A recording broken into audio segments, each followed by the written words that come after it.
Hello everyone, welcome back. मैं हूं गौरव काबरा और the journey of an investor के एक और इम्पॉर्टेंट एपिसोड में आप सबका स्वागत करता हूं। आज हम लोग बात करने वाले हैं एपिसोड नंबर 6 में, जो कि है 6 दिसंबर का वीडियो।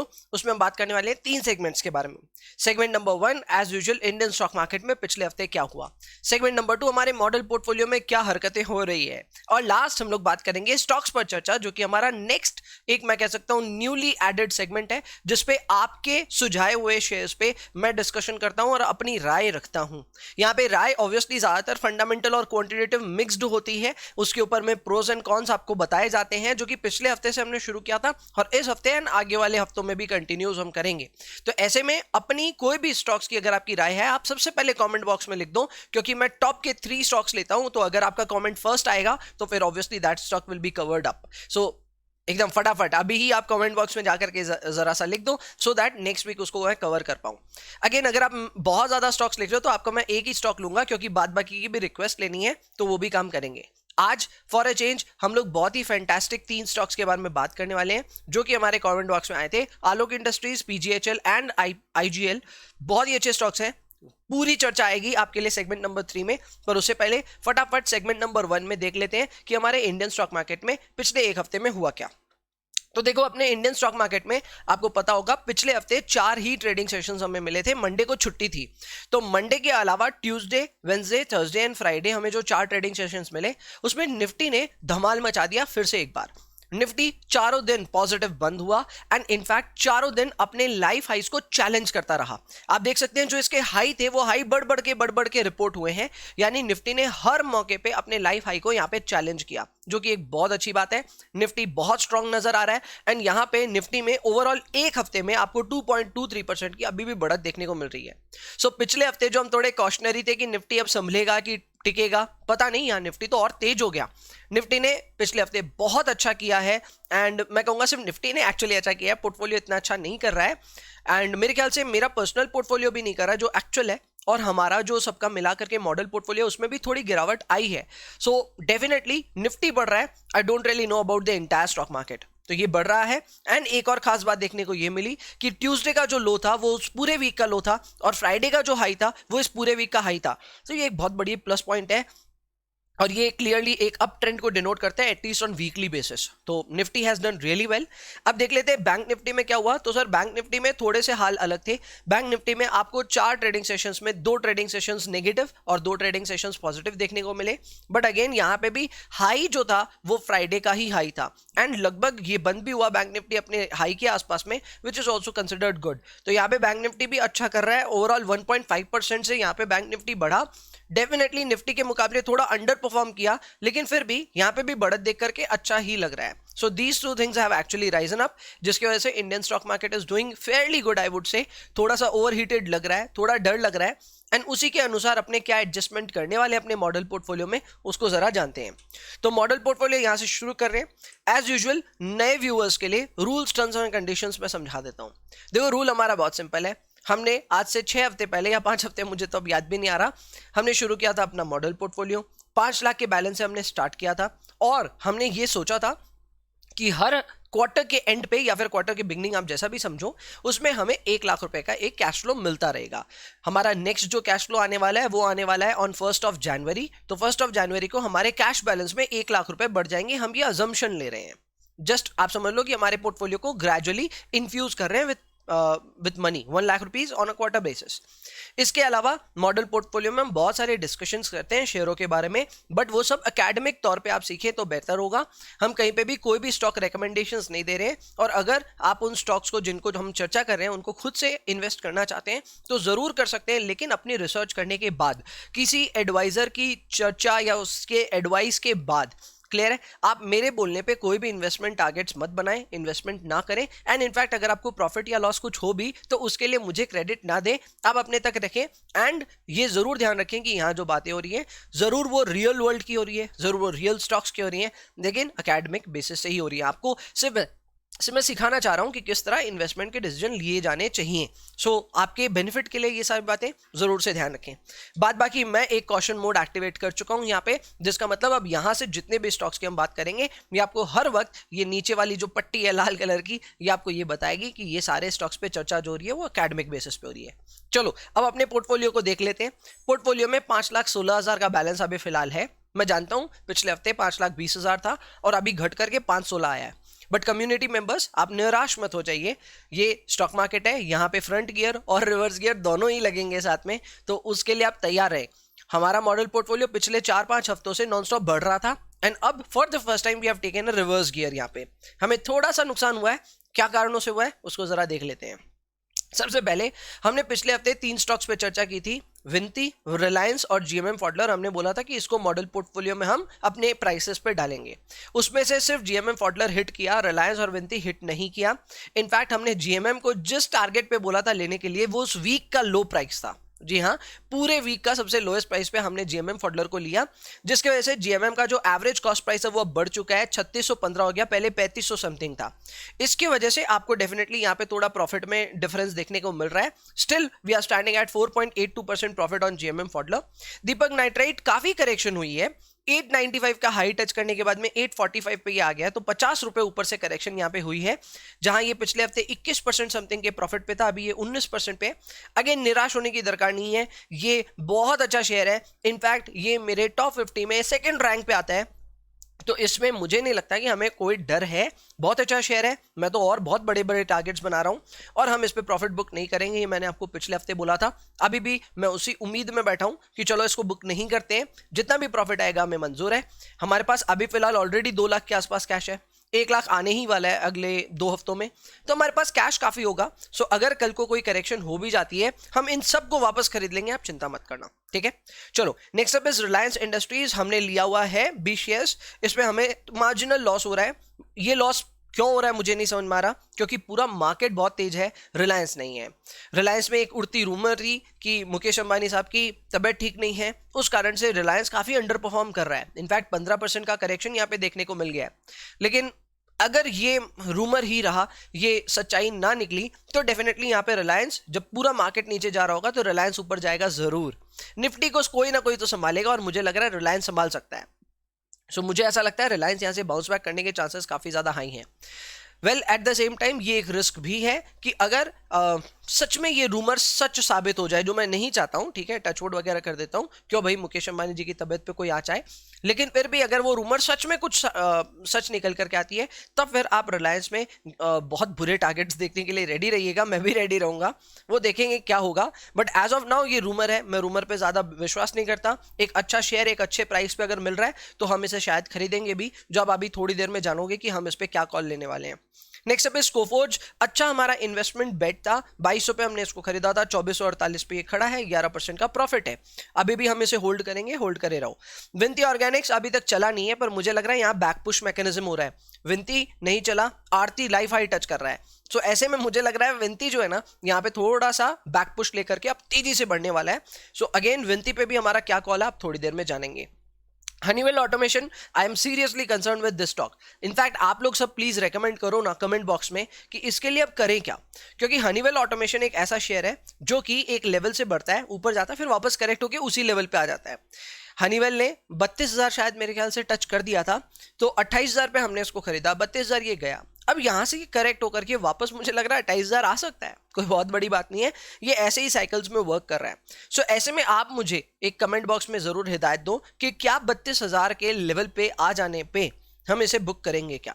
क्लियर है, 32,000 के लेवल पे अभी 28,000 है, करीब 15% का हमें प्रॉफिट मिलेगा अगर ये 32,000 आ जाएगा तो क्या हम वहां पे प्रॉफिट बुक करें ओनली इन हनीवेल ऑटोमेशन, और कहीं पे मैं नहीं बोल रहा हूं।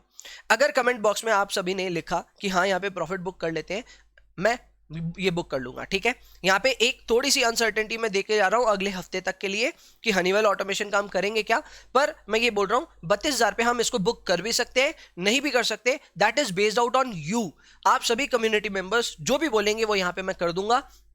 हनीवेल ऑटोमेशन 32,000 का अगर एक टारगेट आपको लगता है सही है, लेट्स बुक इट, तो मैं बुक कर दूंगा, ठीक है। तो यहाँ एक अनसर्टेनिटी जरूर है, लेकिन मैं 32,000 पे कर भी सकता हूं, नहीं भी कर सकता हूं, नेक्स्ट वीक आप जान जाएंगे। इसके अलावा अतुल, ब्रिटानिया, जेबी केमिकल्स, जिसमें अतुल भी अगेन बहुत नीचे आया ऊपर से, आई थिंक 6400 6500 के लेवल्स उस पे आ गए थे, फिर से करेक्शन वहां से हुई है 5-6% की, कोई प्रॉब्लम नहीं है, अच्छा शेयर है, ठीक ठाक रुपए इन्वेस्टेड है, प्रॉफिट भी हो रहा है ना, जब तक कोई टेंशन नहीं है। ब्रिटानिया 7% अगर आप कमा लियो एक महीने में, और क्या चाहिए। ब्रिटानिया एक इतना जबरदस्त, एक मैं बोल सकता हूँ ब्लू चिप स्टॉक है, 7% एफडी को आप बीट करो एक ही महीने में, और क्या चाहिए। कोई हड़बड़ नहीं है, बैठे रहिए, it's for value, it's for wealth, clear है। यहाँ पे आप इनकम का उम्मीद मत लगाइए, ब्रिटानिया अच्छा शेयर है, हम लेके बैठेंगे, लंबा लेके बैठेंगे, चिंता मत करो। And then we have JB chemicals, इससे बहुत उम्मीद है, ऑलरेडी ये काफी अच्छा चला, 2-3 हफ्ते ही हुए हैं शायद इसीलिए, एंड ये 7% बढ़ चुका है। आगे मुझे लगता है ये भी स्काई रॉकेट करेगा, विनती बढ़ रहा है, विनती के साथ में जेबी केमिकल्स भी बढ़ेगा, जब भी वो टाइम आएगा वो बढ़ेगा। हमारा केमिकल्स अभी चलना बाकी है, जब भी चलेगा बहुत फायदा होने वाला है। तभी 3.29% पे अपना एग्रीगेट पोर्टफोलियो वैल्यू रहा। आई नो निफ्टी बढ़ रहा है, लेकिन हमारा पोर्टफोलियो उल्टा और करेक्ट हुआ है। मैं यही कहूंगा कि आप आगे के लिए भी रेडी रहे, ऐसा हो सकता है आगे होता रहे, बिकॉज निफ्टी मैनेजमेंट अपने बस की नहीं है। हमें हमारा पोर्टफोलियो ग्रो करना है, हमें एक अच्छा इन्वेस्टर बनना है, और बहुत ही धैर्य के साथ हम अपने सारे डिसीजन लेंगे। अब बात करता हूं मैं कि अगले हफ्ते के लिए हम लोग क्या क्या खरीद सकते हैं। देखो, अगले हफ्ते के लिए जो चीज हम नहीं खरीद पाए हम वही खरीदेंगे। विनती ऑर्गेनिक्स नहीं खरीद पाए, मैंने 1120 का टारगेट दिया था, वो नहीं आया, अब मैं और नीचे का टारगेट दे रहा हूं 1100 का। अगर 1100 पे विनती हमें मिलेगा तो हम मॉडल पोर्टफोलियो में लेंगे, नहीं तो नहीं लेंगे, सीधी सी बात है भैया, जिद्दी है तो है। लेकिन रिलायंस को मैं 90 रुपए का ऊपर का टारगेट दे रहा हूं। पिछले हफ्ते मैंने 1850 में बोला था रिलायंस लेंगे, अब मैं कहता हूं 1940 में भी लेंगे।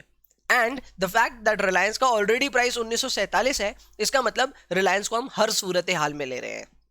रिलायंस 1940 का भाव आना ही आना है नेक्स्ट वीक, आते ही मेरे ख्याल से मंडे को ही आ जाएगा, कल ही आ जाएगा, तो 1940 आते ही हम इसको रिलायंस को 10 शेयर अपने पोर्टफोलियो में इंक्लूड करेंगे, क्योंकि अगेन एक बहुत अच्छा शेयर है और मैं इसकी वैल्यूएशन पे काफ़ी ज़्यादा अभी सपोर्ट मुझे लग रहा है, अच्छा सपोर्ट मिलेगा। सो इसको लेकर के रखते हैं, बाद बाकी तो देखो ऊपर वाला बताएगा, जैसा होना होगा होगा। चलो, ये हो गया अपना मॉडल पोर्टफोलियो का सारा हिसाब किताब। अब आते हैं आपके सेगमेंट नंबर 3 में, जिसमें हम स्टॉक्स पर चर्चा करेंगे और एक एक करके आपके शेयर्स लेते हैं। यहाँ पे अगेन एक क्वेश्चन नोट अभी भी चलेगा, क्वेश्चन मोड, वो इसलिए क्योंकि जिन स्टॉक्स पे मैं चर्चा कर रहा हूं वो अभी भी एकेडमिक पर्पज से ही डिस्कशन हो रहा है। पहला लेते हैं आलोक इंडस्ट्रीज। पहला शब्द, एक शब्द में मैं अगर कहूं तो ये है बहुत बड़े खतरे की घंटी। जिन भी बच्चों को आलोक इंडस्ट्रीज या जिन भी लोगों को आलोक इंडस्ट्रीज थोड़ा सा भी अट्रैक्टिव लगता है, उनको मैं उनकी आंखें खोलने के लिए यहाँ पे आलोक इंडस्ट्रीज की कुछ इंफॉर्मेशन लेकर के आया हूं, जरा इस पे गौर कीजिएगा। आलोक इंडस्ट्रीज टेक्सटाइल से है। नंबर 1, टेक्सटाइल्स सेक्टर कोई बहुत ज्यादा अच्छा नहीं किया पिछले 5 साल से, जितनी मेरी जानकारी कहती है। सो टेक्सटाइल में आलोक कोई बहुत ज्यादा फैंटास्टिक नहीं रहा। दूसरा, आलोक भी ना एक तरह से इसका बिजनेस डाउनग्रेड ही हो रहा था। इसमें जो थोड़ा बहुत चाम आया वो तब आया जब रिलायंस ने इस कंपनी को खरीद लिया। 40% के ऊपर में इसकी होल्डिंग रिलायंस की है। सो इसको प्रोज में मैंने लिखा भी है दैट इसका largest share holder Reliance industries है, यही एकमात्र इसमें पॉजिटिव है। इसके अलावा अभी इसका करंट 11,000 के आसपास का मार्केट कैप है, 22.3 इसका मार्केट प्राइस है। इसका इसी ईयर का हाई 55 था, ठीक है। तो आप सोच लो कितना करेक्शन इसमें हुआ है। जब खबर आई थी रिलायंस ने इसको खरीदा, ये 55 रुपए पे था, मतलब 55 तक पहुंच गया था और वहां से करेक्ट होते हुए आया है। सिर्फ उन्हीं इन्वेस्टर्स के बारे में आप सोचो जिन्होंने 55 पे इसको खरीदा होगा, 45 पे खरीदा होगा, आज उनके क्या हाल हुए होंगे। ये स्टॉक में जबरदस्त गिरावट देखने को मिल रही है, जबरदस्त करेक्शन मिल रही है, and that correction is not for और नॉट विदाउट अ रीजन है। मैं बता रहा हूं क्या। कॉज में नंबर 1, इनकी अर्निंग्स क्वालिटी बिलो पार है। इसका मतलब क्या है? इसका मतलब यह है कि इनकी अर्निंग्स में सस्टेनेबिलिटी की मेरे को बहुत बड़ी इशू लगती है। कभी भी प्रॉफिट आ रहा है, कभी भी लॉस आ रहा है, फिर वापस प्रॉफिट आ रहा है, फिर लॉस आ रहा है। कुछ भी यहाँ पे सस्टेनेबल बेसिस पे आप नहीं कह सकते। रिलायंस ने जरूर इस पे हाथ डाला है तो ये कुछ बेहतर करेगा फ्यूचर में, बट अभी जितने भी इसके रिजल्ट्स हैं हमारे सामने, रिजल्ट्स एकदम भी प्रैक्टिकल नहीं लग रहे, एकदम भी सस्टेनेबल नहीं लग रहे। मुझे लग रहा है इसको थोड़ा वक्त देना चाहिए। आलोक इंडस्ट्रीज का यहां से क्या फ्यूचर है, रिलायंस क्या सोचता है इसके बारे में, वो मेरे ख्याल से बहुत मैटर करता है। Let it come out. अभी के बेसिस पे earnings quality is not at all sustainable, बड़ा डेंजरस स्टॉक है। इसके अलावा अदर इनकम बहुत बड़ा कंपोनेंट है। देखो, जो लोग भी स्टॉक मार्केट में नए हैं वो एक बात जान लो, ये अदर वर्ड बहुत गंदा है। अदर इनकम, अदर इन्वेस्टमेंट्स, ये सब गंदे वर्ड्स हैं। आप इनको थोड़ा सा ना रिसर्च करना पड़ता है। But again because of lack of time other में मैं डाइव इन नहीं कर पाया कि ये चीजें एक्चुअल में क्या है, क्यों अदर इनकम में इन सब चीजों को डाला जा रहा है। But again it's a very large component. Prima facie ही बोल रहा हूं, अदर इनकम बहुत बड़ा है, इसलिए थोड़ा डर भी लग रहा है। CFO CFI नेगेटिव है। अब आप बोलोगे भैया CFI नेगेटिव में क्या बड़ी बात है, इट्स एन इन्वेस्टमेंट। बट भाई वो इन्वेस्टमेंट भी फिक्स्ड एसेट इन्वेस्टमेंट नहीं है, वो भी अदर इन्वेस्टमेंट बोल करके इन्वेस्टमेंट दिखाई गई है। तो यहां पे भी CFO नेगेटिव है, खराब बात पहली। CFI भी नेगेटिव है और खराब बात। और CFI भी नेगेटिव कोई ग्रोथ प्रोस्पेक्ट की वजह से नहीं है, CFI नेगेटिव है अदर इन्वेस्टमेंट्स के नाम पे। तो यहां पे भी मुझे थोड़ा सा डर लगने वाली बात है। ROC नेगेटिव है, आज तक इस कंपनी का नेगेटिव है ROC, again a very bad point. Sales growth, भाई इस कंपनी की 2013 की सेल्स देखिए और अभी 2020 की सेल्स देखिए, जमीन आसमान का अंतर आ गया है। सेल्स ग्रोथ भी इस कंपनी की नेगेटिव है। I find no fundamental reason कि इस स्टॉक में क्यों हाथ लगाना चाहिए। Again my verdict is to stay away from this stock. ये बहुत एडवेंचरस स्टॉक है। हुआ होगा कि लोगों ने इसमें पैसा बनाया होगा, हुआ होगा कि आप भी यहां से पैसा बना ले अगर आप जिद पकड़ के बैठे तो। लेकिन मेरे जैसे एक काम इन्वेस्टर, मेरे जैसे एक डिसिप्लिन्ड इन्वेस्टर को मेरे ख्याल से ये बहुत एडवेंचरस लगेगा। अगर आप भी एक डिसिप्लिन्ड इन्वेस्टर बनना चाहते हैं तो शायद आपको भी ये एडवेंचरस लगेगा। दूर रहने की हिदायत है, एंड इसलिए मैं बाइंग प्राइस तक नहीं दे रहा हूँ। बाइंग प्राइस तक नहीं है आलोक इंडस्ट्री से, हाय तौबा, हम लोग मचा लेते हैं, साइड हो जाते हैं। This is a very dangerous stock. तो आलोक को तो भैया मैंने सिरे से खारिज कर दिया है। नेक्स्ट क्या है, PGHL which is Procter and Gamble Health Limited, one of the finest stocks, yes one of the finest stocks that you have asked in the comment section. जबरदस्त ये शेयर है, फार्मास्यूटिकल में है, 700 से ज्यादा प्रोडक्ट्स इंडिया में listed है और बहुत अच्छी कंपनी है ये, एक्चुअल में अच्छी कंपनी है। करंटली 11,000 के आसपास इसकी कुछ मार्केट कैप है, 6825 का इसका प्राइस है। एंड मैंने इसे अपने एक्चुअल पोर्टफोलियो में शामिल किया था कुछ ही दिनों पहले 5500 के लेवल पे, और 6100 6200 पे ना मुझे ऐसा लग रहा था, मार्केट बहुत फियरफुल लग रहा था मुझे कि मार्केट बहुत डेंजरस है। मैंने अनफॉर्चुनेटली प्रॉफिट बुकिंग कर ली थी। मतलब बेसिकली मैंने बहुत कम प्रॉफिट बुकिंग की, यहां से वो शेयर और भी काफी ज्यादा चल गया। बेसिकली मैं डबल कमा सकता था, बट कोई मलाल नहीं है। कम से कम एक अच्छे शेयर को एक अच्छे प्राइस पे आइडेंटिफाई किया था मैंने, एंड कुछ पैसे एक्चुअल पोर्टफोलियो में बनाए थे। बट मॉडल पोर्टफोलियो में तब से इसको नहीं डाल पा रहे क्योंकि ये बहुत तेज है। 6825 इसका कुछ अभी प्राइस है, 7000 के आसपास तो इसका लाइफ हाई है। सो ये बहुत तेज है, रिसेंट में ही इसने लाइफ हाई टच किया है, एंड इसीलिए इसको मॉडल पोर्टफोलियो में हम फिलहाल नहीं डाल पा रहे हैं। इसकी अच्छाइयां मैं गिनाता हूं क्योंकि बुराई तो कुछ दिख ही नहीं रही मुझे। कॉन्स में मैंने कुछ नहीं डाला, प्रोज में क्या है मैं बताता हूं आपको। प्रमोटर होल्डिंग सेटिस्फैक्ट्री है, इंस्टीट्यूशनल ओनरशिप सेटिस्फैक्ट्री है, ग्रोथ भी अच्छी है, ROE अच्छे है, इंप्रूविंग टर्नओवर रेशियोज हैं, कंपनी के एसेट टर्नओवर रेशियो इंप्रूव हो रहे हैं, विच बेसिकली इंडिकेट्स कि कंपनी की एफिशिएंसी बढ़ रही है। दूसरा, कंपनी के डेटर डेज भी इंप्रूव हो रहे हैं, यानी कि कंपनी की कलेक्शन भी इंप्रूव हो रही है। दोनों ही अच्छे हैं इस फ्रंट पे। इसके अलावा कंपनी एक जीरो डेट कंपनी है। जब कंपनी में कोई फाइनेंशियल लेवरेज नहीं है तो चांसेस ऑफ गोइंग बैंकरप्ट वगैरह भी थोड़े कम हो जाते हैं। सो हर लिहाज से ये कंपनी बहुत अच्छी है। मेरे टॉप 50 के लिस्ट में आपको ये 4th रैंक पे दिखती है ये कंपनी एज ऑफ नाउ। चौथे रैंक पे एक बहुत ही जबरदस्त ये कंपनी है, बट अगेन 6825 के एक हाई प्राइस पे खरीदने का एकदम भी मॉडल पोर्टफोलियो में इच्छा नहीं है। क्यों, कारण बता देता हूं।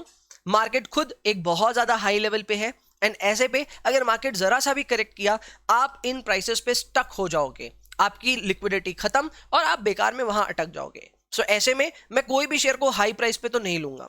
मैंने आपको बोला मैं रिलायंस लूंगा, मैं विनती लूंगा, वो इसलिए क्योंकि ये दोनों अभी चले नहीं है। जब चले नहीं है तो इनमें और फर्दर करेक्शन के चांसेस कुछ कम है। करेक्ट, जो एकदम हाई पे होता है उसमें करेक्शन के चांसेस थोड़े ज्यादा हैं। सो ऐसे में ये एक हाई प्राइस पे है, भले ही बहुत अच्छा स्टॉक हो, मेरे हिसाब से ये काफी ऊपर है हमारे टारगेट्स के। अगर ये यहां से 15% करेक्ट होकर के 5780 पे भगवान की इच्छा से अगर मिलता रहे हमें, तो हम इसे जरूर खरीदेंगे। It's a very solid company model portfolio में, लेकिन अभी के लिए very good stock but expensive, we are staying away. Next up is IGL, also known as Indraprastha gas. इसका CNG नेटवर्क है दिल्ली एंड यूपी में, बहुत ही अच्छी कंपनी है, लेकिन इसमें भी कुछ बातें हैं करने को, उसके ऊपर में बात करते हैं। Indraprastha gas is into gas distribution, 33,000 के आसपास में इसका कुछ मार्केट कैप है, 478 का इसका करंट मार्केट प्राइस है। पर मैं आपको बता दूं, कुछ ही समय पहले ये शेयर 360 365 पे रेंग रहा था लिटरली 400 के नीचे, और इसका लाइव हाई उससे पहले 534 था। यानी कि इस स्टॉक में बेसिकली कोविड से पहले 534 का प्राइस था, कोविड आने के बाद ये 360 तक चला गया और वहां से ही वापस बढ़ करके 478 पे आया। सो डेफिनेटली यहां पे आपको एक 35% का रन मिला है फ्रॉम द बॉटम। लेकिन इस स्टॉक में ये गिरावट आने के कई कारण थे। उनको मैंने कॉन्स में डिस्कस किया है, बट उससे पहले प्रोज एक बार देख लेते हैं इस कंपनी की क्या अच्छाइयां हैं। अच्छाइयां इसके प्रमोटर होल्डिंग है। प्रमोटर के नाम पे इसमें दो बड़े प्रमोटर्स हैं, GAIL India and I think BPCL है। ये दोनों ही गवर्नमेंट ओन्ड कंपनीज हैं एंड इसके अलावा गवर्नमेंट के भी कुछ पैसे लगे हुए हैं इस कंपनी में, तो promoter holding is good. Government के पैसे इसमें लगे हुए हैं, itself can not be taken up as a PSU, लेकिन इसमें बहुत ज्यादा पीएसयूज के पैसे लगे हुए हैं, वो चीज का आपको ध्यान रखना है। दूसरा, यहाँ पे इंस्टीट्यूशनल ओनरशिप भी अच्छी है। एफआईआई डीआईआई इनमें इन्वेस्ट कर रहे हैं, which also makes a little bit of comfort ground. और आरओसी आरओई बहुत अच्छी है। ये एक गवर्नमेंट ओरिएंटेड कंपनी होने के बावजूद भी इसके बहुत अच्छे फंडामेंटल्स देखने को मिलते हैं, which makes this company in my top 50 as well. ये मेरे टॉप 50 में रैंक 45 पे है। लेकिन कुछ यहाँ पे प्रॉब्लम्स हैं जिसकी वजह से आईजीएल एक खतरनाक अंडर परफॉर्मर रहा पिछले कुछ दिनों में। एंड अभी तो चलो एक बाउंस आया है, लेकिन उसके बियॉन्ड आईजीएल खतरनाक अंडर परफॉर्मर रहा। उसके मेन कारण से आपको बताता हूं। मेन कारण नंबर 1 ये है कि एक रेगुलेटेड सेक्टर है। अभी जब ये गिरा था उसमें जो न्यूज आई थी वो ये आई थी दैट गवर्नमेंट इज कंसिडरिंग कि और कंपनियों को लाइसेंसेस देंगे for gas distribution, which basically adds on to their competition. तो इस कारण से इसमें गिरावट देखने को मिली। इसके अलावा गवर्नमेंट इनको प्राइसेस बढ़ाने की अनुमति भी शायद ना दे। इसके अलावा इनके प्रॉफिट्स भी कम हो रहे हैं, मार्जिन्स कम हो रहे हैं। उसका कारण ये है कि इनके जो कॉस्ट है वो बढ़ रहे हैं। तो ऐसे में काफी ज्यादा रेगुलेटेड, काफी ज्यादा बंधे एनवायरनमेंट में ये एक कंपनी है जो ऑपरेट कर रही है। और इनके जो एक्सपेंशन के प्लान्स हैं वो भी डिपेंड करती है कि गवर्नमेंट इनको ऑक्शन में पार्टिसिपेट करने दे रही है कि नहीं, या गवर्नमेंट बेसिकली ऑक्शन खोल रही है कि नहीं। उसे बेसिकली आप लाइसेंस समझ सकते हो। तो लाइसेंस ऑब्टेन होंगे तभी ये नई ज्योग्राफिकल टेरिटरीज में जा पाएंगे, तब तक के लिए एक्सपेंशन भी नहीं हो सकता। सो ये सब इसमें कुछ कॉन्स हैं। इसके अलावा एक और इंटरेस्टिंग कॉन ये है दैट इंस्पाइट की इसमें गवर्नमेंट का बहुत पैसा लगा है, इंस्पाइट की इसमें गवर्नमेंट इनडायरेक्टली बहुत पैसा लगा के रखती है, फिर भी इस स्टॉक में डिविडेंड यील्ड बहुत कम है। ज्यादातर केसेस में ऐसा देखा गया है दैट गवर्नमेंट की जो भी कंपनीज होती हैं उनमें डिविडेंड यील्ड शानदार होते हैं। इस कंपनी का डिविडेंड यील्ड 0.5% के आसपास में है, यानी कि 100 रुपए लगाओगे तो 50 पैसे का डिविडेंड मिलेगा। तो बहुत कम इसमें डिविडेंड है। मेरे को पर्सनली मतलब डिविडेंड इतना कोई जरूरी भी नहीं है मेरे लिए, क्योंकि मैं एक ग्रोथ इन्वेस्टर हूं। ग्रोथ इन्वेस्टर को चाहिए कि कंपनी सारा पैसा वापस ग्रोथ में लगा दे, जो कि मेरे हिसाब से तो बहुत सही है। बट अगर आप एक गवर्नमेंट कंपनी इमेजिन करके आईजीएल में पैसा लगा रहे हो तो मैं आपको बता दूं डिविडेंड्स आप एक्सपेक्ट ना करें, ये कंपनी डिविडेंड नहीं देती है। नेक्स्ट पॉइंट जो है वो है स्लो कंपाउंडर का। ये कंपनी पिछले 3 साल से कोई अच्छे से ग्रो नहीं की है। हाँ, आपको 12, 13, 15% चाहिए, आपको मिला है, लेकिन जो कंपनी की ग्रोथ थी आज से 5 साल, 6 साल, 7 साल पहले, वो ग्रोथ यहाँ पे कुछ कम होती हुई दिखाई दी है। स्लो कंपाउंडर है ये, तो ये एक प्रॉब्लम जरूर है इस शेयर में पिछले 3-4 सालों में। इसके अलावा कंपनी में थोड़ा सा अदर इनकम रिपोर्ट होता है, आप उसकी स्क्रूटनी जरूर करें अगर आप इसको कंसिडर कर रहे हैं तो।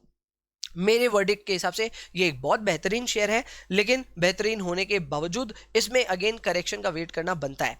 मेरे को पता है यहाँ पे ब्रोकरेजेस बढ़ बढ़ के टारगेट्स दे रहे हैं, 550, 600 के टारगेट्स दे रहे हैं ब्रोकरेजेस। मैं ये नहीं कह रहा कि ये 478 से ऊपर जा नहीं सकता, जाएगा जरूर। ये 478 से बढ़ के हो सकता है 550, 600 भी चला जाए। बट अगेन मेरे को ऐसा लगता है कि जो कंपनी कुछ ही दिन पहले 365 पे थी, अभी 478 पे है, मेरे को ऐसा लगता है ठीक है, आईजीएल अच्छा है, तुम बढ़ रहे हो, लेकिन मैं इस बढ़ते हुए प्राइस पे तो नहीं खरीदूंगा। मुझे करेक्शन मिलेगा तो मैं खरीदूंगा, नहीं तो नहीं खरीदूंगा अपने मॉडल पोर्टफोलियो में। ये मेरा डिसिप्लिन है। इसके अलावा ये और बात बता दूं, IGL is also known for good level of profit booking as well. IGL कई बार बाउंस बैक करके 420, 430 लेवल पे आया है पिछले 6 महीने में। हर बार मार्केट ने तोड़ करके इसको वापस 400 के नीचे डाल दिया। तो यहां पे भी मुझे कोई सरप्राइज नहीं होगा कि यहां से भी एक कोई प्रॉफिट बुकिंग आ जाए और आपको 420, 430 के लेवल्स दिखा दे आईजीएल में। कंप्लीटली पॉसिबल है, एंड इसीलिए इतने गंदे बाइंग प्राइस मैंने दिए हैं। 427 के आएंगे तो लेंगे, नहीं तो बाय बाय टाटा।